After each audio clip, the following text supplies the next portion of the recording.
to Doxxed The Podcast.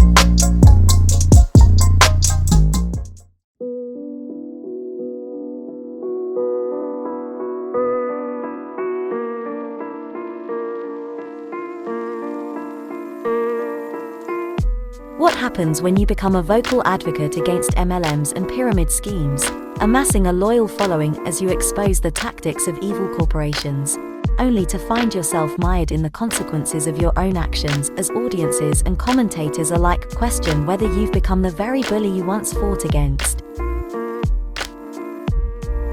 Welcome to the world of Blair Zon, the creative force behind iilluminaughtii, a prominent YouTube channel known for its compelling anti-MLM content and scam-related deep dives. With a staggering YouTube subscriber base of nearly 1.5 million, Blair has established herself as a go-to authority, shedding light on many deceptive practices that plague our modern society and empowering her audience to better navigate the treacherous waters of online scams and financial exploitation. However, behind the scenes, Blair's own story has been marred by controversy. In recent months, she found herself embroiled in a heated dispute after accusing another YouTube channel of plagiarism. These flimsy allegations set off a chain reaction of online backlash, resulting in a wave of disputes between Blair and her former friends and collaborators. The fallout from these accusations has been significant, with her channel experiencing a substantial loss of subscribers, plummeting views, and even loss of sponsorships. Now, with the weight of scrutiny upon her, Blair finds herself at a crossroads, forced to confront the allegations, address her actions, and determine whether she can salvage her reputation and regain the trust of her once devoted fan base. But the question remains, can she rise above the controversies and reclaim her role as a beacon of truth in the murky world of online scams, or will she forever be remembered as a cautionary tale of hypocrisy and moral compromise? Join us as we unpack the story of iilluminaughtii.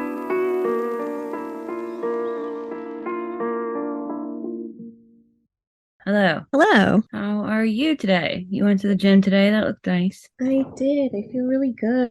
Did heavy things a little bit. Just a little bit. Not very heavy. Just in case my doctor's listening. Yeah, you're still supposed to be in recovery. I know it's only been like 2 weeks and a day, but boring recovering. My God. Well, I mean, I don't know. I guess your body would tell you if it was too much, right? It doesn't feel like pain. It felt good. It all felt good. That's good. You're glowing in all your pictures. You're looking like good energy. Thanks. So You know why. I know why. Plus, you're just beautiful. Thank you. You're very beautiful too. Thank you. But I do know why. This is an upturn of events, which must be secretive due to the one who will not allow positive things to happen if she's aware of them. Sneaky happiness. I love it. You're bad. Sneaky happiness. So we are here today to discuss iilluminaughtii. Oh, this is a scandal. Quite the scandal. It is, but it's one of the hardest ones to wrap your head around what exactly happened, because a lot of it feels like a lot of it feels petty, if I'm being honest. But then there's a couple of things in there that you're like, oh no. So it's important to dig through, I think. This one kind of like bummed me out. Oh. Because Why? I wasn't like a fan of Colleen Ballinger, so her being a complete nutcase is like, oh, whatever. That's a good But iilluminaughtii was someone that I followed, and like I really enjoyed her content and her deep dives a lot. Because she has like a really relatable voice. She's easy to listen to, and it's like listening to a friend spill really well-researched tea, and I love that. Yeah, I watched her too a lot for years, and it's an apt comparison when Swoop says that she's like the new Creepshow Art, because I also watched Creepshow Art. Both of them were definitely good to turn on and just listen to for a while. I swear to Lucifer, if something comes out about Swoop, I'm done with YouTube. There's a couple. I mean, I don't know. I think there's no real reason. It's just the content machine gets a lot of people in the end. You get eaten up by it. I think we don't want to bog ourselves down in the timeline of all of this, but it's probably good to just set a couple of points out. Okay. Basic things about what happened. The first thing was that she kind of kicked a bunch of dust up by tweeting another YouTube channel called Legal Eagle, which I've also watched before because it's like very accessible takes about the legality of stuff, just different things in like pop culture and elsewhere based on viral videos. I've never watched Legal Eagle. Legal Eagle looks like the most like a lawyer. Okay. Like exactly what an AI would spit out if you asked it to give you a picture of a lawyer is the guy that is the face of Legal Eagle. But it's good content. And he seems like a nice person based on how this situation was handled. So what was her issue with him? So she started with a tweet that says, "Not Legal Eagle editors broaching my editors to take my videos style. And when they didn't give up the info, they literally copied it. And by the way, I have messages from my editors and found an email from them too. Just changed the color from purple to blue, huh? Interesting." And so it's a pretty snarky accusation that they basically plagiarized some of her editing style stuff. And specifically, there were these two effects, which was like a torn paper texture and a highlighting effect. And Legal Eagle, who is literally a lawyer, so maybe, cross your T's and dot your I's if you're going to tweet accusing a lawyer of plagiarism or their channel. So he responds and says, "Hey, Illuminaughtii, I think this is a big misunderstanding. Perhaps great minds think alike." That's nice. "No one on my team is trying to copy you. Without an exhaustive review of your channel, I believe we used these two styles before your channel did. We've used them for 3 to 4 years. Oops." So, and then the other part to understand about it is just that, like, these are not proprietary editing style things. These are things that come with the software to edit. And they were just kind of asking about like which specific effect settings to use. And it's not weird to ask that, even if they weren't already using these effects before on the channel. So they're not like trademark stylized things. No, right? It's not. So ultimately, Illuminaughtii, like Blair Zon. I don't know. People pronounce Zone a couple ways, but it's Zon, I think. So Blair actually private messaged Legal Eagle and said, "I want to reach out and apologize for my tweet yesterday. I was quick to protect my editors when they brought this info to me and I overreacted. I have the deleted tweets." And then he said, "Understood. Thanks for the apology and for deleting." And that is like you almost don't care, except for it then kicked up an entire other set of people coming out basically just about how shitty Blair is to work with. Only some of that stuff, again, like a lot of this just feels like minutia in some ways, like it's real people and their feelings, but it just seems like some kind of workplace drama for the most part, in my opinion. But a few things stick out as like, let's talk about this in terms of these power dynamics, because it's not great. There's this group, Sad Milk, which was just a content group that started as, I think, just some friends, but turned into kind of like a content creation farm, I guess. I don't know if it really, I never watched that channel, so I don't know. I think it just felt that way. But then Swoop also talks about the current Illuminaughtii channel as a content creation farm, which I think is interesting. I don't know if I agree, because it's like, it still is trying to be pretty high quality. Like, I think, what do you think about that? Do you think it's like a creation farm? Because I think it's pretty high quality. It's not like, high quality is not the right word, but like, it doesn't feel like it's just being churned out. Right. I don't think necessarily content farming means that it's like not great quality. I don't know. I think they put out pretty good content. I'm not like an avid watcher of that particular group. There are other groups that produce kind of similar content at that level.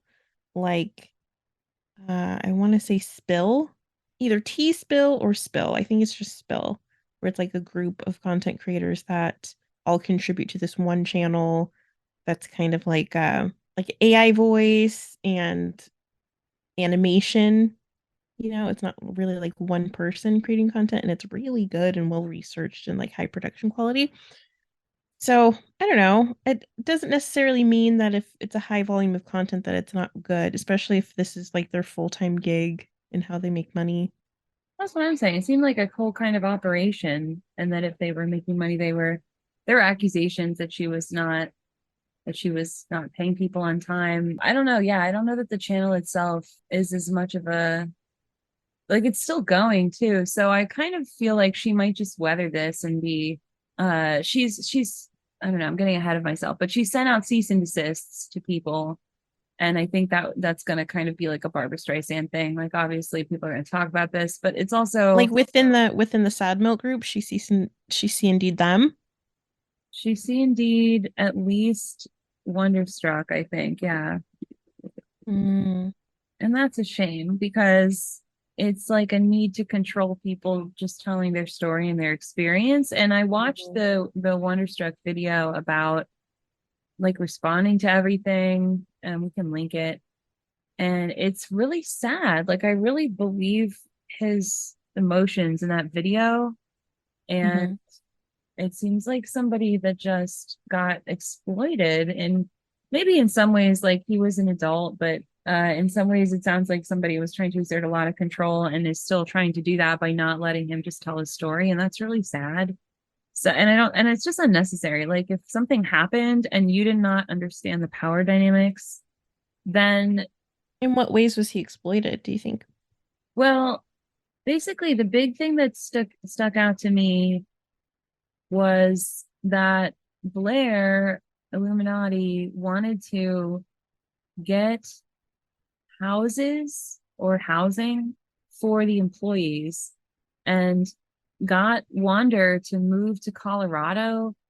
And she was basically trying to set up like a company cul-de-sac, which is like a company town. So he was supposed to move into this place in August and basically pay rent to her, but then she pushed the move-in date back, I think because the other people didn't end up like deciding to move there. So he was going to be like this first person who's going to rent from her, but also he was employed by her.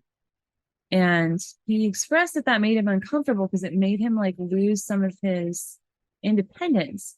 And then she also got him a car that he like didn't ask for.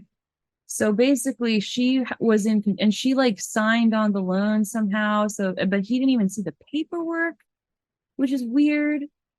And he was like in his early 20s, and part of the story is that he did not understand really exactly what he was signing for. And she got him like a more expensive car than he would have gotten.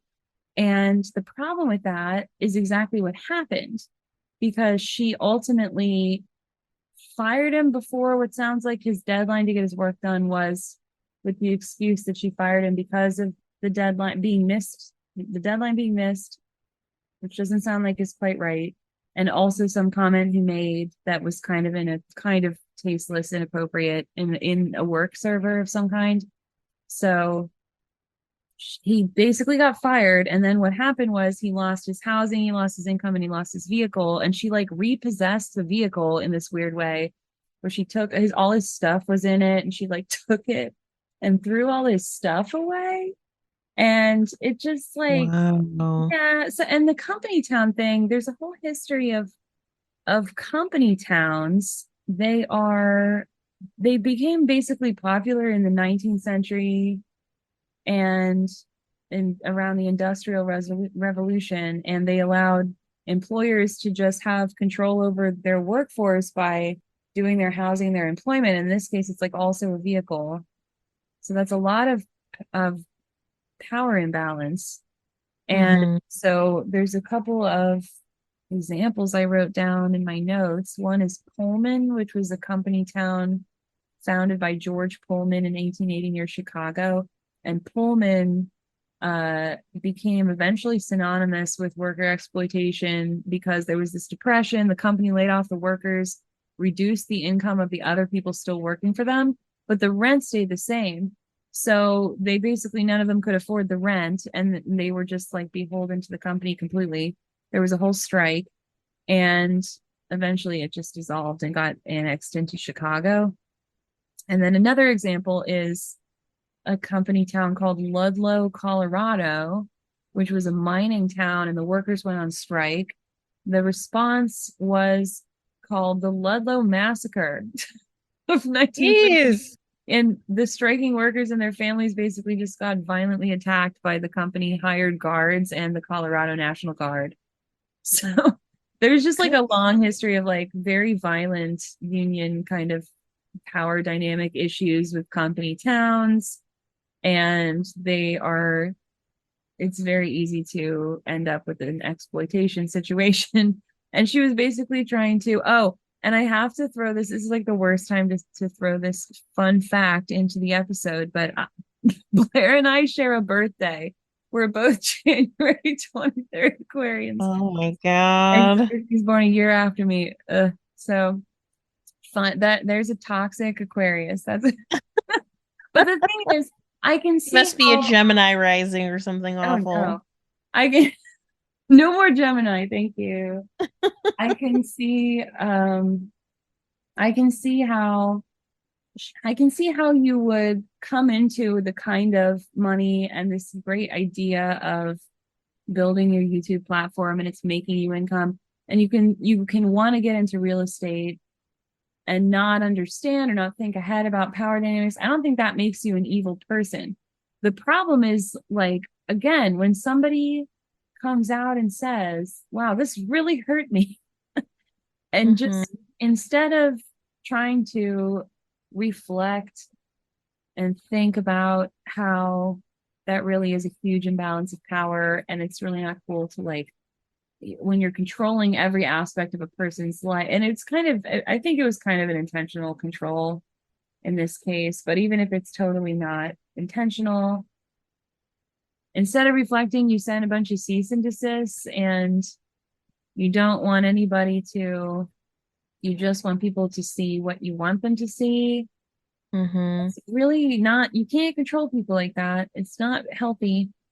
And that's the part of it that I just think is not good. And then the other thing, so that's the exploitation part. The other thing that I think is a real actual problem, and not just like workplace drama, is the fact that part of Blair's kind of response to all this was, and there was some weird, I think that she also had like a burner account that she was talking crap about people under. So like that's all part of the whole pattern of people that do this kind of thing. But also she talked about Wonder's, I didn't even introduce these people formally that were in this group, Sad Milk, right? So Sad Milk is the Click, Wonderstruck, One Topic, Oz Media, and iilluminaughtii. And they were basically just friends who wanted to start this kind of content stream together.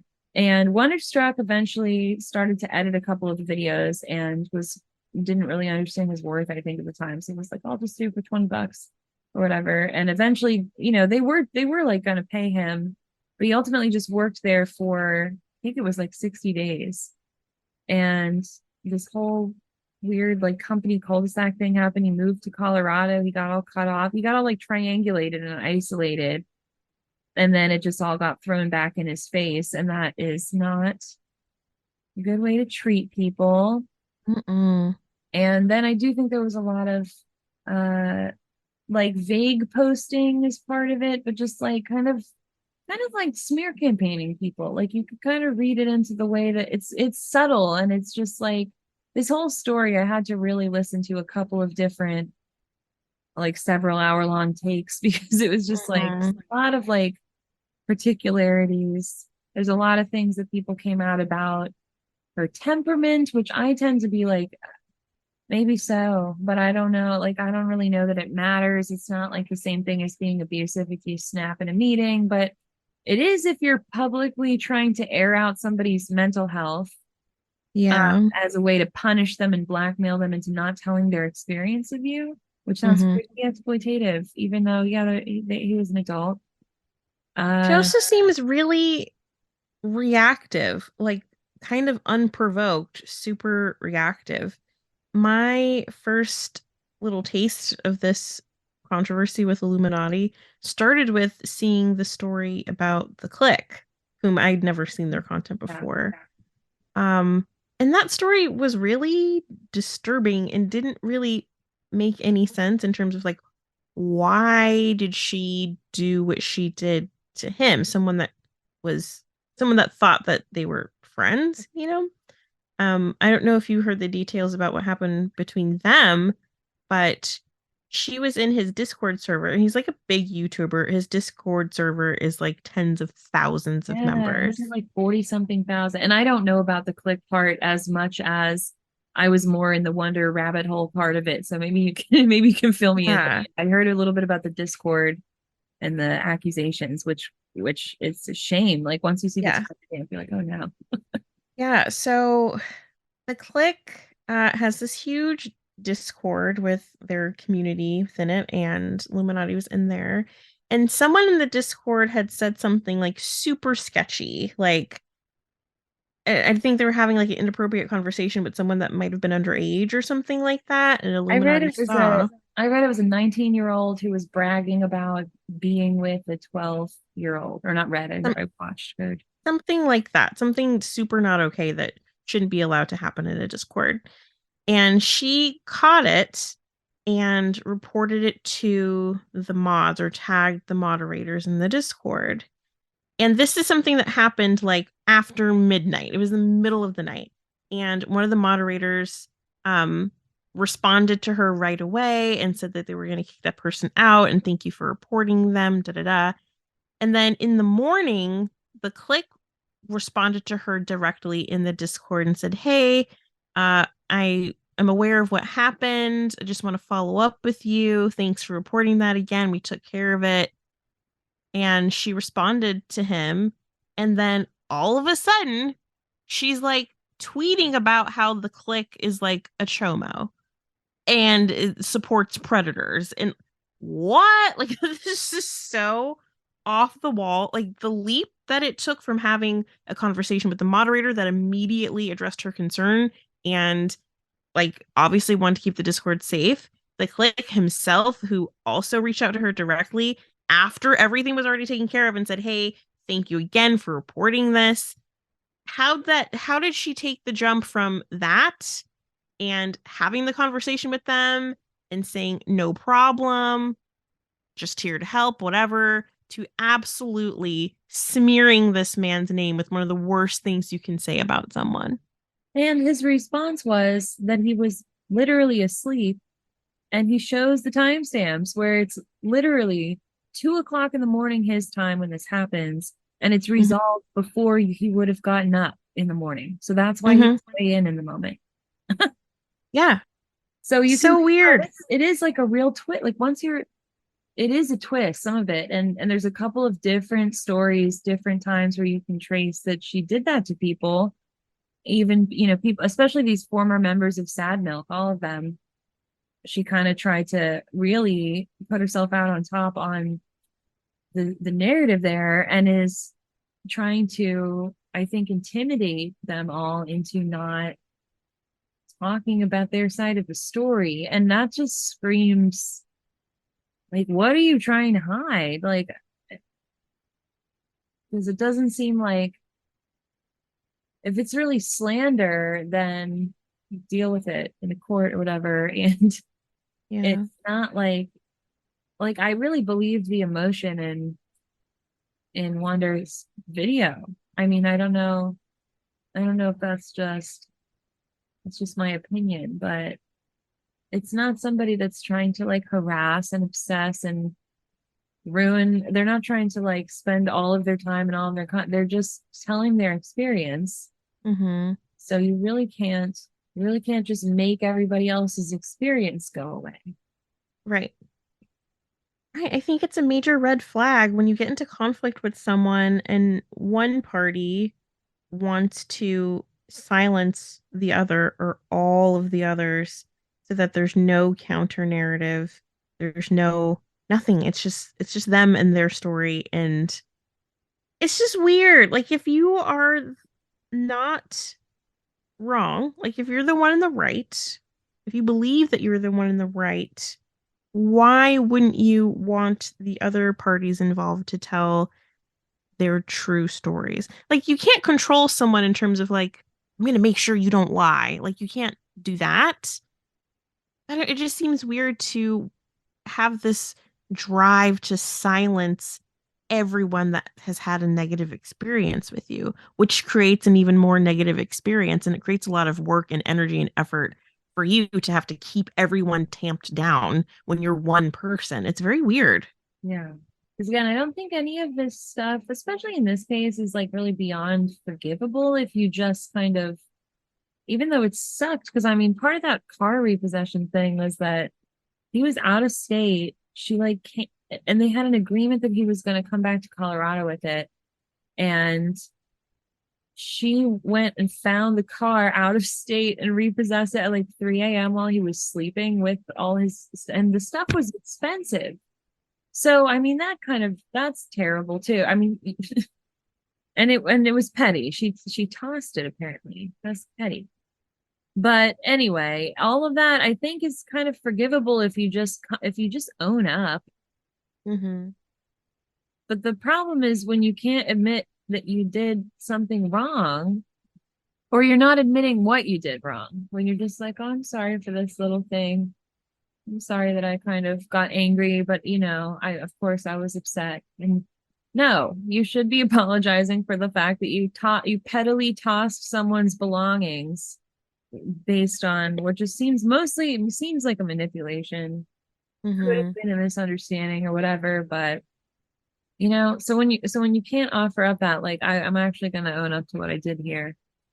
That's why people don't want to leave it go, because it's just that kind of weird, like, sidestepping apology is the opposite of healing. So I don't know. Did she have any kind of public apology or addressing any of this at all? She went back and forth and like addressed and refuted, and again, some of it just seems like, like some of it just seems kind of like, I understand that people have a beef, but I don't really feel like it would rise above the level of just like the tea and the drama. It's not like, but I don't know. Like, for example, Wander put out a photo of this room because they all live, Wander and Oz Media and iilluminaughtii all like lived in a house together at one point. And so Wander posted this photo, which is just like a messy room, which is, it's messy, but it's not, it's like a messy room, whatever. And said she lives like an actual monster. Her home is a mess, like hoarders pack. And to me, I'm just like, okay, whatever. And so then she, in her response, was like, well, Wander was creeping around in areas that he shouldn't be in because that was some kind of packing room and he wasn't supposed to access that room.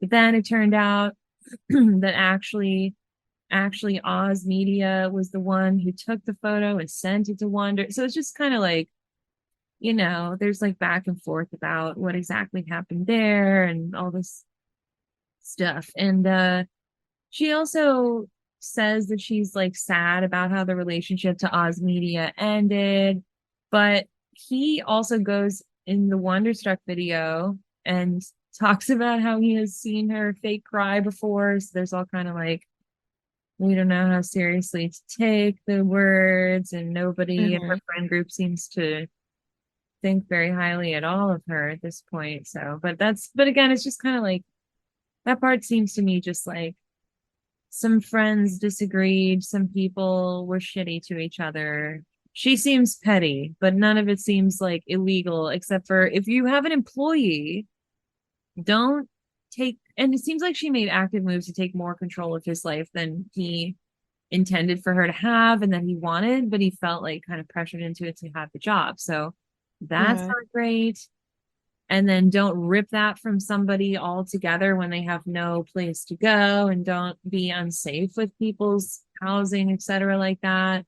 Yeah. And then don't air your former employees, because that's like, I don't know if that's like a HIPAA violation or not, but don't do that.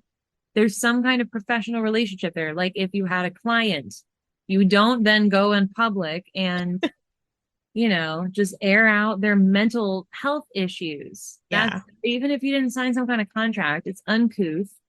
It's very unprofessional, and I think it's morally wrong, you know? And it makes people unsafe. It makes situations so much more unstable when you use people's vulnerabilities and air them out that way, that like it fucks with their mental stability when you do that. In this case, their like actual stability, their financial stability, where they live. Housing insecurity is a really big problem. It's hard to suddenly overcome housing insecurity or not being able to get around in a place that's not walkable. It's super shitty. Yeah. And yeah. And I do think a lot of this you could do without understanding you were doing it. But then it's like, how do you react once it comes to your attention? And the way to react is not to send everyone a cease and desist and try to get them to shut up and not talk about what happened to them, because it's traumatizing. Are you tired of feeling unsafe online? Do you want to learn how to protect yourself from cyberbullying, doxing, and other forms of online harassment? Then look no further than Doxxed The Podcast. Visit the website doxxedthepodcast.com to sign up for the Doxxed free ebook full of helpful tips and resources for online safety. Plus, when you sign up, you'll receive the weekly newsletter with the latest updates on upcoming content. There are many ways to connect with Doxxed, including Twitter, Instagram, TikTok, and Discord. Have a story to share or feedback to give? Use the contact form on the site to reach out or leave a voice message to be featured on the show. And for exclusive content, subscribe to the Doxxed Supercast to gain access to the private podcast feed with member-only exclusives. Take control of your online safety and join the Doxxed community today. Yeah, I don't know. I wonder, in what situation is a cease and desist actually effective and appropriate? I feel like people just kind of throw them around all willy-nilly thinking it's enough to like scare people into silence. And I think the people that really throw around C&Ds are kind of banking on the fact that people aren't going to do their research and really understand what a C&D is and how actually useless they are unless the person who is serving it is ready, willing, and able to pursue it in court and actually like file or sue or whatever in court. Yeah, but this is really, it's another tactic to strong arm somebody into or intimidate them sometimes, you know? Not always. Sometimes it really, because it also is, if you really intend to go through with some kind of lawsuit or case, it is the first step to your case. So it provides a trail of that you had a history of telling this person and formally informing them that they needed to stop whatever they were doing or take down whatever the content is.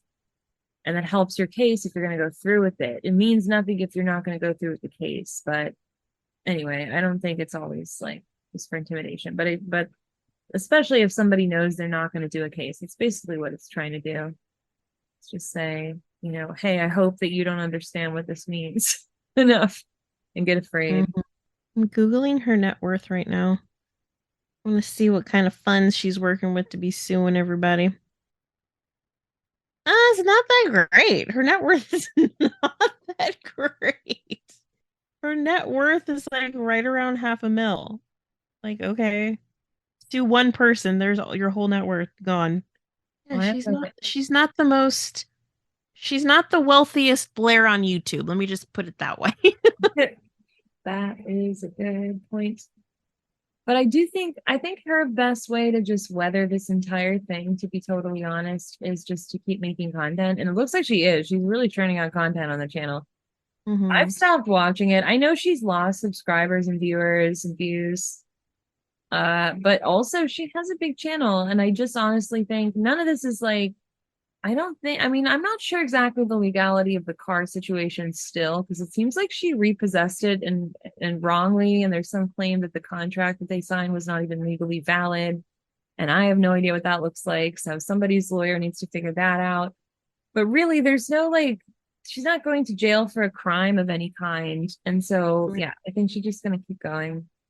And I think it's going to go faster and smoother for her if she doesn't do anything legally on her end. Mm-hmm. Just leave it. Yeah, she needs to drop trying to intimidate and silence people if she wants to maintain her YouTube career. I can't imagine she has a whole lot of other things going on to bring in income. I mean, she probably has some other income streams, but my guess is her main thing is her YouTube channel, and being a bully is not a great look. Like, content creators on multiple platforms are being taken down left and right for being assholes to people. Yeah. So I think her best bet is to continue on making the content that she makes, because it is great, and hopefully she'll attract a new audience little by little over time, because the attention spans of viewers, it's relatively short, and people, especially YouTubers, overcome this kind of thing all the time. Just give it time. Exactly. And pretend like nothing happened. Keep making your content, and eventually it will blow over. And that's exactly what the Streisand effect is. It's just like that's the strategy for somebody in that position. Just let it blow over. The more you try to silence everyone, the weirder that gets, and the more people are going to talk about that. And the more of a control freak you seem like. Yeah, especially if you are not going to apologize, if you're not going to take accountability, if you're not going to say, I recognize where I went wrong and here's what I'm going to do to rectify that in the future, the best thing you can do is just shut the fuck up then. Just don't say anything if it's not a good apology. Just don't address it. Definitely don't pull out the ukulele, but you know, not the uke. But just don't address it. That's honestly the PR strategy there. It's even interesting how quickly all of the Illuminati talk got replaced with Pauline Ballinger talk as soon as it was like just like the next week's news. It felt like, and I think you said this in the other episode too, it feels like when you're following these stories like it's the end of the world, but it's really just YouTube news. And I think a lot of that people have longtime favorite creators that they follow, but a lot of these audiences cycle out, and they have the memory of a goldfish, I think. Yeah. So just weather the storm for literally a few days until there's some sort of new meme that everyone is more interested in, and you're fine. What is this weird control issue? Yeah. I don't know. I think, again, that goes back to like that really reactionary kind of behavior where you just can't help yourself. You have to assert dominance over anyone that just doesn't agree with you or doesn't like you and is willing to talk about it and seek support among other people that don't like you. I think it takes a special kind of person to like not take everything personal, like deeply personally. It doesn't feel good when someone makes it very clear they don't like you, especially if there's a good reason why they don't. That's not easy for everyone to do, just kind of brush it off and keep going. But I think it's a whole other thing to say, you don't like me, and you're talking about it with other people that don't like me. Now I'm going to end you. There has to be some kind of happy medium where you can sit in your feelings and be upset about it, but not seek to destroy those people that like aren't on your side. You know what I mean? I know what you mean. And I think that's just, yeah, everybody has every right to say their own story. What you don't have a right to do is try to destroy other people's lives and ability to tell their own story. And there kind of is like three sides to every story anyway. So it all comes out in the wash. And yeah, if somebody's lying about you, then tell your truth, but don't try to force it that your narrative is the only one, because it's just not. And I think it's just going to end badly. It catches up to you. And I think when you're a social media influencer or like a big content creator, and there's so many eyes on a situation, and there's a long history of like interactions with multiple people, and there's screenshots of things and receipts of things, if someone really is lying about you, it will eventually come out. Like, people suck at keeping secrets, especially if it benefits them to like not keep your secret anymore of how big of an asshole you were. It all comes out eventually. Yeah, exactly. And also the people that are meant to hear what you're going to say are going to hear it. Yeah, I just think it's like the waves of cancellations are going to happen when you're in this social media world, content creator world, especially if you're in that like top percentile of successful YouTube creators. It's gonna happen. It sucks. I'm sure it's scary for everyone that's experienced it, especially like when you're kind of feeling like on top of your game or on top of the world, you're doing really, really well, and then something gets dug up from years ago or something like that, or a conflict that you thought no one would ever hear about gets aired out. But it happens. Like, I don't know. Maybe it's not super easy to just kind of take it on the chin, take it in stride, and keep going. Like, clearly that's going to be easier said than done. But you would think as YouTubers, there has to be some kind of understanding that it like eventually you're going to be canceled for something. Like, I feel like there should be some kind of like when you sign up for YouTube and you cross the threshold of like 6 figures of followers, there should be some kind of like course you take, or hey, you're going to be canceled for this, and here's how that's going to look, and here's what to expect. Like some kind of emotional support group to help you cope with you're probably going to be canceled at some point. Well, that's part of why I think we started this podcast as well, is to speak to this weird gap in knowledge about what it is like to be an influencer and go through these situations of canceling is wrapped up into that, because doxing is all threaded throughout all of these situations. There's a lot of I think you have more of a blanket of protection when you're a large influencer, because you kind of have your own army in a way, or at least like people that will counter and be eyes for you. But there's still going to be this massive amount of, usually I think when somebody's canceled, there's some vitriol there and people just take it upon themselves, which I don't think is the healthiest thing to do, because you're not the judge, jury, and executioner of everybody out there.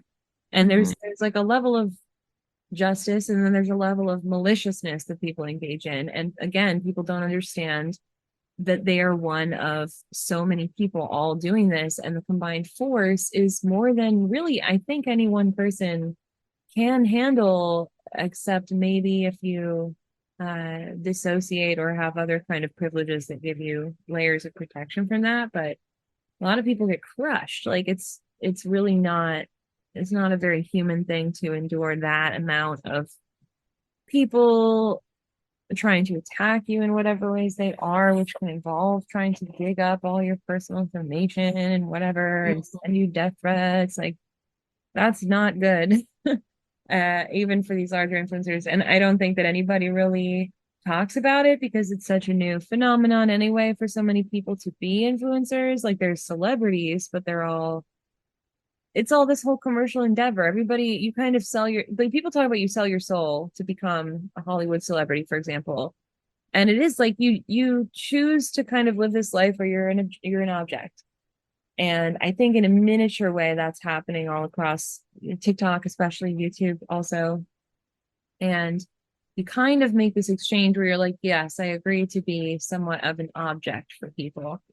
And in exchange, all of it, whatever, seek my fame and my fortune. And I think there should be boundaries around that where you're allowed to say, you know, that doesn't mean you can just totally not treat me like a human. That doesn't mean you can try to, but it's kind of the machine that sucks everybody through it, and a lot of people end up on the wrong side of it. Like people, it's a very common journey to end up, I don't know, like drowning in your hubris when you get really big eventually.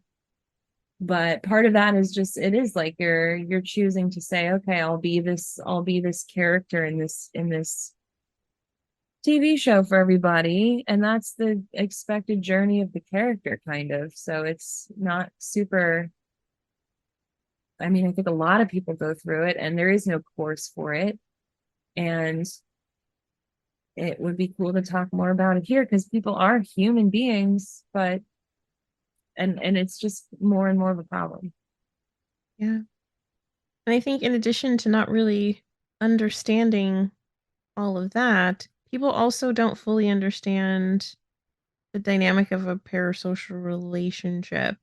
And as a follower or subscriber of one of these big content creators, I don't think the viewers fully understand that if your favorite creator is going through some kind of drama, you like attacking other people, being part of that mob that absolutely destroys the other person, that content creator does not see you. It does not register to them that you, the individual, went out of your way to do this thing that you thought was on like the right side of history on behalf of your favorite creator. They don't know you. They don't see you. You will not be acknowledged by this person the more intensely gruesome, heinous things you do to this random stranger that you don't know because you think it's going to get you noticed. It's not going to get you noticed. You just look like a weird follower, basically. Yeah, but people enjoy the, I don't know. I think people kind of just find it cathartic too, which is something unhealed in them perhaps, but who am I to judge? I think there's a responsibility of the audiences that I don't think there's any way to enforce. And it takes like a little bit of critical thinking, which people aren't always willing to do when they're just seeking out entertainment, because it used to be more one-sided as well. Mm-hmm. And so you don't even realize that you're engaging in that more, and you have some kind of responsibility there as an audience to think critically about what media you are supporting, what you are filling your time with. And I don't know, just because something gets canceled doesn't mean that you have to not engage with it anymore. If it's something that brought you joy and is part of like a nostalgic something for you, I don't know if that's a hot take, but I don't think you necessarily need to leave it on the floor, but you need to critically engage with it. You need to think about, and that can be really uncomfortable for people. I know, I'm sure, to think about critically comfort creators and comfort entertainment when new information comes to light, and not just try to block it out and bypass it.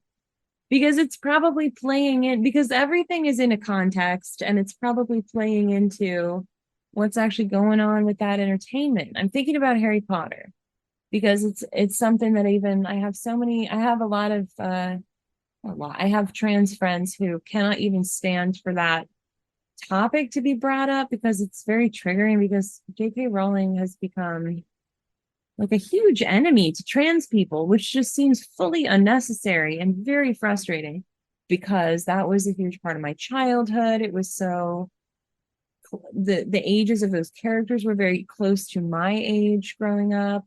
Mm-hmm. And that world was something that was captivating to me and was a large source of escape and fantasy for my whole childhood. And so I'm totally the millennial that's like, I'm a Ravenclaw. But oops, it's totally canceled, right? Because yeah, J.K. Rowling sucks. Yeah. J.K. Rowling, that sucked of you. All of everything she's done in the like everything since Cursed Child is just dead to me. I hate it. And yet I can't just be like, oh well, I still like Harry Potter and I still like support whatever, I have to think critically about it. And that's really sucked for me. But also, you see it in the stories. Now going back to those stories, like, nah, you kind of ruined it. But also, it's in there. It was always in there. And it's better that I know about it. It's better that I can think about it. And then I can still sit with the story and enjoy it. It's still better that I know. It's still better that I see what happened there. Mm-hmm. And it's okay. And then if that kind of does ruin it for me and I have to find other entertainment, there's other entertainment. There's other people. Endless other entertainment. There's a lot of great creators out there, and nobody's perfect. And but you're gonna settle on things that you're okay with. And you also could think about, where's money going? Like, is there ways you can enjoy something without funding a terrible person? And there are. So these things are important to think about. It doesn't mean you have to just totally give up the things you love, but I know that's a really scary prospect, especially when when it feels like that, when people are like, oh, it's canceled, so you just can't even touch it again. Like, you just can't you don't even get to talk about it anymore. You don't even get to, it's like taboo, you know? Yeah. Especially when there's nostalgia involved. I think a lot of people, this has been like a long time discussion happening about multiple different people in multiple different like industries. The conversation about separating the artist from the art, which the more I look into it, the more I think critically about it, the more I'm like, no, you can't. It's like, okay, like for instance, this is totally a completely different thing, but like R. Kelly, right?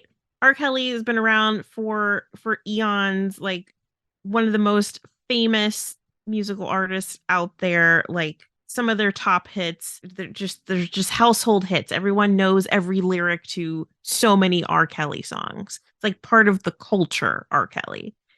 And he was such a beloved person for so long with this like really shady lifestyle of absolutely exploiting and doing terrible things to young women and girls for decades straight. And people knew what was going on. And when it would leak out to the public, people would be like, well, is it true? I don't know.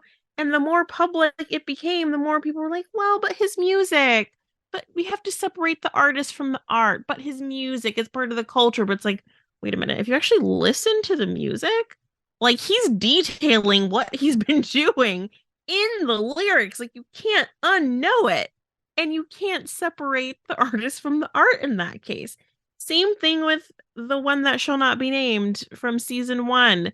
I had this moment like before the drama kicked up of, well, how responsible can a content creator be for the actions of their audience? Like some of these audience people, some of these followers are just like rabid and just want to cause harm, and then the content creator gets blamed for it. But then the more you watch and the more you learn, you see and hear the dog whistles and like, oh, she's totally responsible. So yeah, it's a thing. Absolutely. I totally wrote about this in my dissertation, which was not to be, but and yeah, just as somebody who's been educated in music for years and years, it's a perennial discussion. And I am firmly on the side of absolutely not. You cannot separate the art from the artist. And there's a whole discussion about something called absolute music, which was this like modernist type of music that was like, oh, it's completely objective and divorced from all the context. And no, you dumbs, like it's totally created by you, like white men in in modernism. Like stop. And it's very reflective of that. Like once you understand the framework of who the people are that made the art, that's what makes art like that's what makes art art, is the whole context of the people. That's what makes it interesting. And yeah, basically I just think the people that try to argue that you can separate it and it should be separated are mostly the same kind of people that are like, my what I'm saying is objective because I'm capable of being totally objective. And it's like, no, you're a white man. What's interesting too is Lindsay Ellis talked about the death of the author in a video essay. So I thought it was funny. I think she even brings up Raina Lewis. Roland Barthes writes this essay called The Death of the Author. And he's like a very important literary critic kind of guy, academic. And he argues that an author's biography or intentions should not matter whatsoever when you're critiquing a text. And so that approach is problematized by a lot of different scholars, and Raina Lewis is one of them. And she talks about female Orientalist artists and how it's important to understand the femaleness of the artist to understand particular aspects of what they were doing in their art. If you leave that out, you just miss the difference between that and other Orientalist artists who were not women. So she's basically arguing that by erasing authorship, Bart is denying that you can have a female voice as an author, that it has to just be like an objective voice. And then she also kind of says further that that means that you can't say there are like women readers, which is not right. So, and it also was kind of like a threat to women's literature at the time, because that was just a genre getting off the ground. And so it's like, what's the point of women's literature if you just have objective stuff that isn't influenced by the subjective position of the author? So so Lewis argues for this like gendered agency of an author, and then you can expand that and say really any kind of intersectional identity should play into where that agency falls. So in other words, even if an author isn't an individual, it's still like a positional thing. Like you're still going to write from the identity position that you exist from, and nothing is objective. You're always going to have a point of view, which is going to be it's going to be affected by all of your identity positions. Right. Does that make sense? Yeah, totally. So that's the side. So this is a very, very hard line for me. I come down on this side of you have some kind of authorial voice that is based on your position in the world and your identity position. And so if you accept that, it's kind of something people would maybe like to bypass, because it means to accept that means that you have to accept the responsibility of engaging with art in a way that is sometimes uncomfortable and can sometimes put you in a sticky position, because you're basically making yourself vulnerable by engaging with the art that you love in this way. And so it's like a destabilizing vantage point from which to view art that you really could care about, or even be like triggered by, or find safety that you need in. So I think that we're all responsible for the narratives that we perpetuate as authors and as interpreters, but also we're people who need space to just love the things we love, regardless of whether that's problematic. So I think that the trick to all of that is recognizing that sometimes you have to sit in uncomfortable tension and uncomfortable places and allow yourself to just sit in discomfort and allow multiple things to be true at once. It can be true that Harry Potter is problematic and J.K. Rowling is problematic. Also, it can be true that I have some lovely memories about that, and it affects who I am in some positive ways as well. And all those things, it is very vulnerable to just even try to allow all those things to exist at once, rather than just be like, oh, well, I'm going to ignore it. But it's important, and I think ultimately healing. I agree 100%. But I think, I'm going to look it up. I think Lindsay Ellis made a video where she brings up those scholars. I remember watching it after I took the class and being like, oh. And I was going to mention in the other episode, I was like listing kinds of YouTube channels and videos I watch. And I forgot to mention two that are really important. Kat Black, who has been like a huge underrated creator, I think, on YouTube for a long, long time. Like one of the people that was a foundational character on YouTube, but gets not nearly enough credit for that. And then also, I love ARGs. That's my other kind of favorite YouTube content. But let me see if I can find this. Lindsay, her last one was a year ago. I really miss her content. It's so good. I think she got canceled or mini canceled or something too, right? I don't remember. Everybody gets canceled. Everybody gets canceled. Yeah, 4 years ago, Death of the Author by Lindsay Ellis. I just remember it vaguely being a really good video on the topic. Well, I mean, that helps me feel validated in believing that, no, you can't separate the artist from art. Like, when they're terrible, they created the art and there's a piece of them in that art. And yeah, there is no objectivity with it, obviously. I don't even understand how that's an argument now. Oh, well, it's totally like pretenses of objectivity is totally like the whole it's a white supremacist thing. It's a whole How you even say that? That's what it is.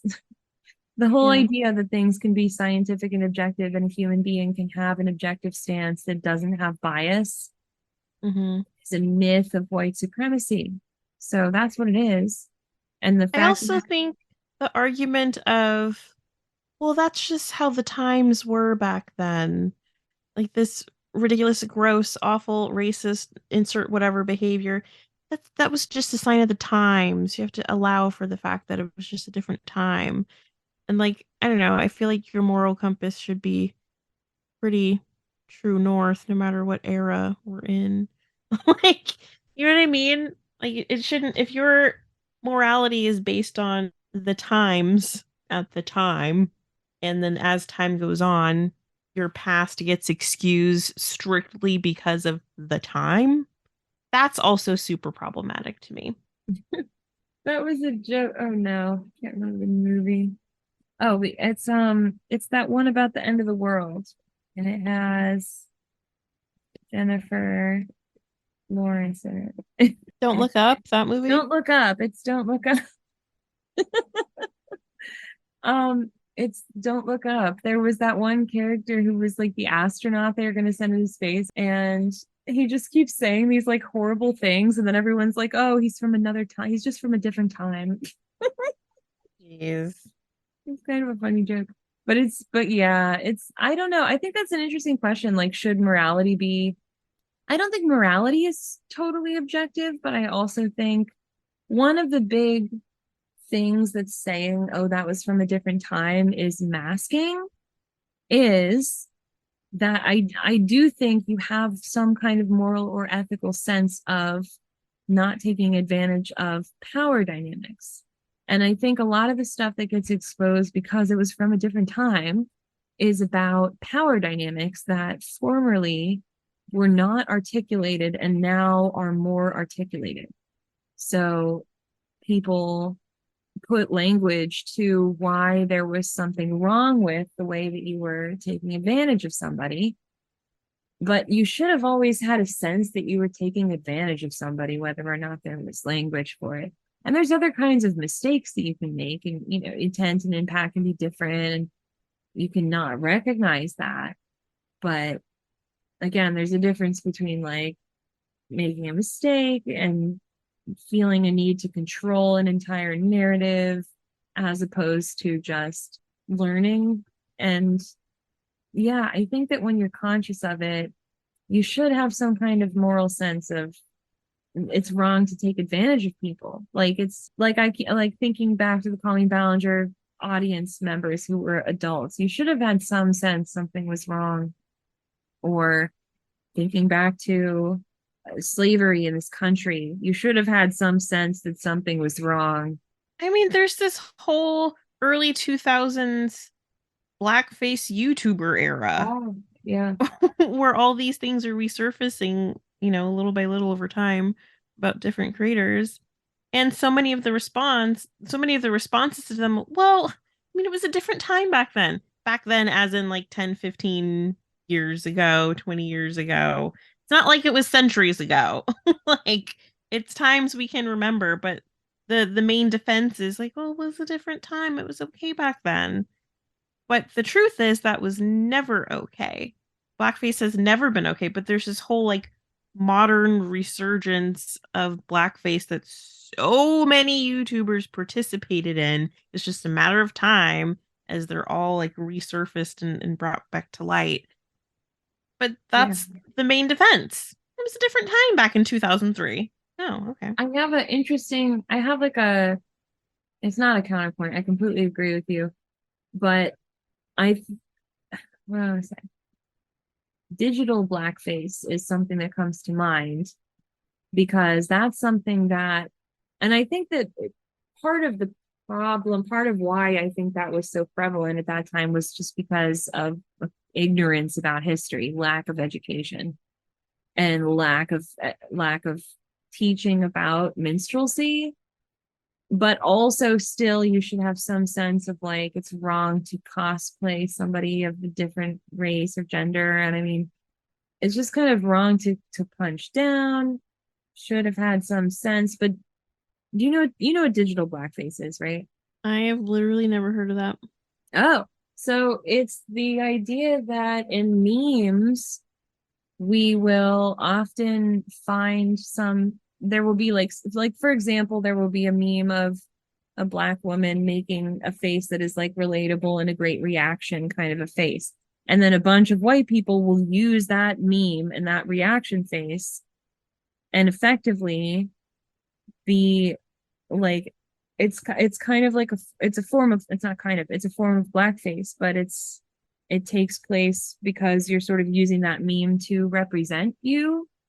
And it's kind of a more recent conversation, I think, among, I don't know, it's kind of a more recent conversation, but it's something that I see happen a lot. And I also think it's interesting on TikTok where we have like the audio, the sounds, because it also will happen with the voices. Like and this is just something, this is something that you know, blackface is wrong, but it's a very, very prevalent thing right now in 2023, I think, still, for people to just use black faces and voices. And so like I try to avoid taking a sound, even if it's some kind of viral sound where somebody says, like, I don't even know, like there's different ones. And if it's obviously a Black voice, I try not to lip sync that one and make a viral video out of it. You know, especially now if I'm going to like profit or something from using a Black person's voice, like literally like taking it on. And it's treated as like a very throwaway thing that happens. And so I think it's kind of a more complex, it's interesting to think about, because I think if you're just not aware of it, you're not aware of it. Doesn't mean it's not harmful necessarily, but that's like, I think in 10-20 years more people will be aware of that conversation and be like, oh well, it was just a different time now. Mm-hmm. You know what I mean? Like where you could use, but I don't know, once you become aware of it, you become aware of it. And I think if you're at the top of some huge platform and I'm literally making $1,000 a post and I make a post using a Black person's voice over my own face or whatever, that should give me some kind of twinge of moral whatever, I feel. But there's some sort of gray area where it's easy to not get that twinge because that's just what you see everybody else doing and you're not really thinking critically. Mm-hmm. You know, or it just hasn't been brought to your attention, or you haven't, or maybe I still think that there's an under education about things like minstrelsy and our real history. You know, people are trying to correct for that, but there's all these weird wars of like iconoclasts, and then I don't know, just like people, I don't know, I think there's a highly varied amount of access to that information depending if you're in a city or different states or where you are in the world right now. So this theme of these women YouTubers being absolutely terrible and wielding their power in ways that they probably shouldn't and hurting people with it. Is this kind of like digital Karening? That's interesting. Is digital Karening a thing? I mean, I've never heard anyone use that term, but I think it's probably pretty fitting. And they're just thinking about like the concept of Karens too. I think that there's definitely, I'm trying to think about the like all the examples that, I mean, not all of them fit into, I guess it is though, because it's usually it's a white woman usually who's going to try to kind of throw a tantrum to get her way. And it's usually somebody that's like aging out of that youthful proximity to power under white supremacy. So yeah, I kind of do feel like all of the people we've been talking about fit into that. Like some people have more of like a outward expression of it, but I mean, even because I'm thinking about Colleen Ballinger, it's not like she's like ranting and raving and throwing a tantrum until somebody quits something, but she does play the victim card pretty hard, well, even though she was the aggressor. And the like, I'm a beautiful white woman. I'm so pretty and little.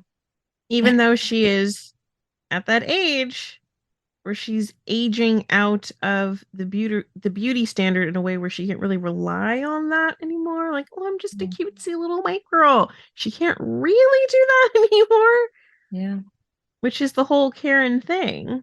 Like, they were once upon a time able to get away with things based on how innocent they were perceived to be, how well they could play that role and like appeal to people's emotions based on how they looked and how they moved through the world in that way.